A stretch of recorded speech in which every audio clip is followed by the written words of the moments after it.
CC may contain inaccuracies. I mean, we're talking about these sort of geopolitical tectonic plates shifting here underway. Now we think about how corporates are being wrapped up into this. It looks like TikTok. Perhaps the preferred buyer from Beijing's point of view will be Elon Musk. Tell us what we know so far. Well, that's certainly one of the possibilities that's being discussed, and that's what we're hearing from sources. This is a Bloomberg scoop that just came out this morning. I mean, we've got to keep in mind, of course, the main priority from China's perspective is certainly for ByteDance to continue to retain control of the app. But in terms of the possibilities, yes, that's what we're hearing, is that Elon Musk's X could take control of TikTok Us and run the two businesses together. What's in it for TikTok? Or what's in it for X, rather? I mean, there's a couple of different things. Firstly, it could help X's efforts to attract advertisers, and then separate to that, there's an artificial intelligence company that Elon Musk also founded, XAI, and that could also benefit from the huge amounts of data that's being generated by TikTok. In terms of the valuation of this deal, I mean, again, it's really difficult to tell on a lot of different fronts. But Bloomberg Intelligence last year said that TikTok in the U.S. could be worth somewhere between $40 and $50 billion. Elon Musk is the richest man in the world, we know, but it's still a large amount of money for him to finance, and he's still paying off X's loans as well.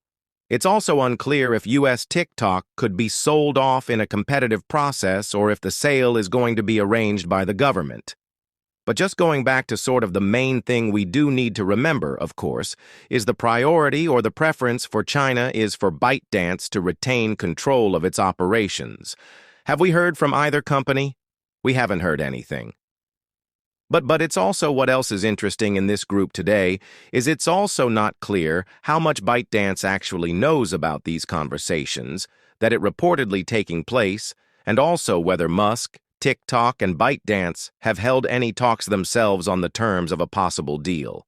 So there's a lot of different lack of clarity in this whole story.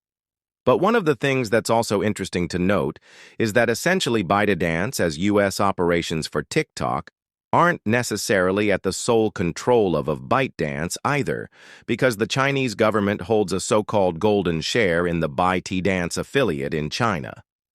That's Douyin. It's the TikTok equivalent in China. ByteDance would say that golden affiliate, or that golden share, would only apply to Douyin. But of course, there are other export controls in place that would prevent China, for instance, or allow China to block the sale of those algorithms that are so precious to TikTok. So ByteDance doesn't really have, the full say of where this goes either. So that's, again, according to sources and its discussions that are happening at the Chinese government level, and it does look like now that this ban will be rolled out on January 19th potently. Tell us a little bit about the migration that we're seeing of TikTok users to other platforms and how they're reacting.